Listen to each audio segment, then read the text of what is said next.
Buen día, gente del IAE. Hoy jueves continuamos con el Evangelio de Lucas que leíamos ayer, los discípulos de Emaús.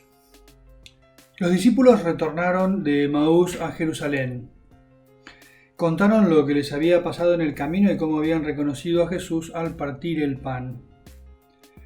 Todavía estaban hablando de esto cuando Jesús se apareció en medio de ellos y les dijo: «La paz esté con ustedes».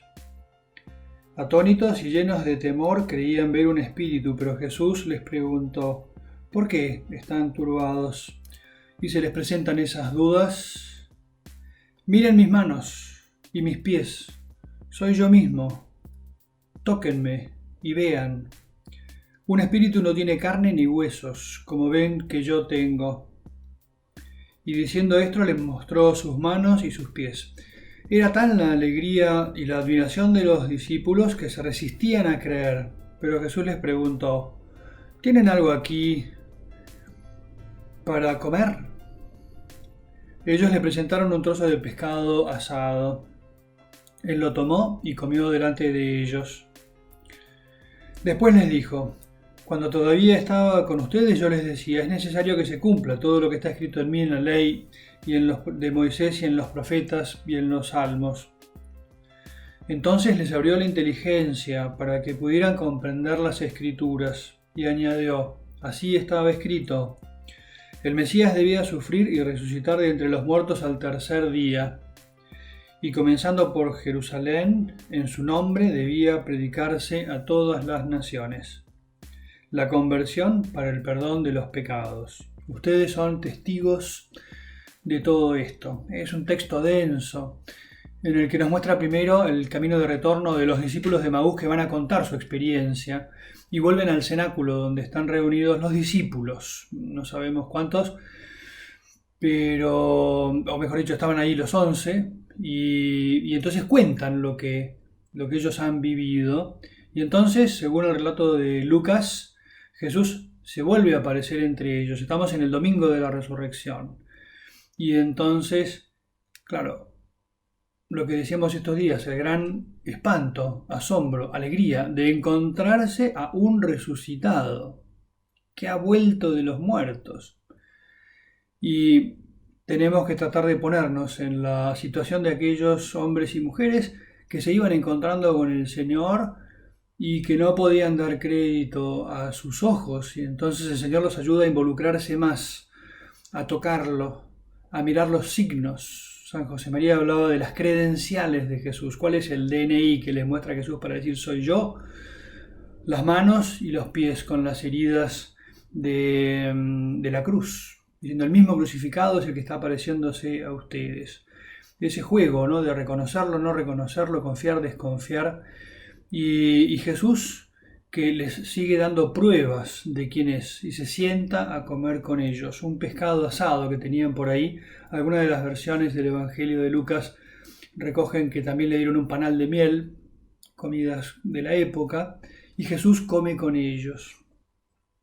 Muchísimos significados. Por ejemplo, pensemos que hubiéramos hecho nosotros si nos hubieran humillado terriblemente y hubiéramos, por así decir, recuperado la situación de poder. Tal vez hubiéramos buscado el modo de imponer la verdad que nosotros defendíamos y entonces hacerla valer. La manera en la que Jesús se va apareciendo resucitado es absolutamente curiosa, porque lo que hace es en silencio irse apareciendo a algunos testigos que él ha elegido. Pensemos que hubiera podido aparecerse al Sanedrín y entonces con todo su poder ponerse frente al Sanedrín y decir: «Ustedes que me rechazaron, todos de rodillas», y entonces hubiera podido incluso forzarlos a ponerse de rodillas. Hubiera podido aparecerse a Poncio Pilatos y decirle: «Vos me decías que tenías el poder, ahora vas a ver quién tiene el poder». Y entonces vamos viendo otra vez un identikit de nuestro Dios. ¿Cómo es nuestro Dios? Es alguien que no se impone, sino que se propone. Es alguien que no obliga, sino que invita.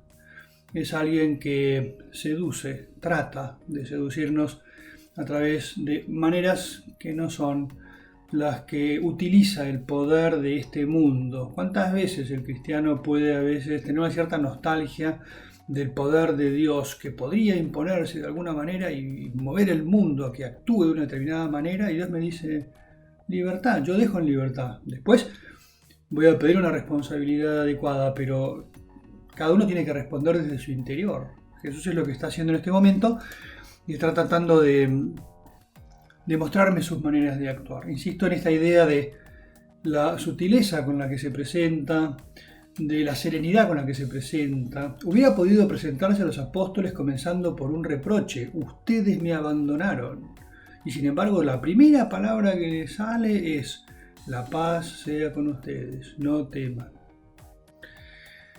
Que miremos ese Jesús que se nos muestra para tratar de conocerlo mejor, siempre con la idea de fondo de que así como lo reconoció María Magdalena después de escuchar su palabra, como lo reconocieron los discípulos de Emaús después de escucharlo y de verlo partir el pan, que después los apóstoles, que después de tocarlo y de acercarse a él llenos de alegría, lo van reconociendo y entonces se hacen cargo del tesoro que tienen, que el mismo itinerario podamos hacerlos nosotros, cristianos del siglo XXI, siguiendo el itinerario que nos marcaron nuestros mayores. Nos bendiga el Señor resucitado, en el nombre del Padre, y del Hijo, y del Espíritu Santo.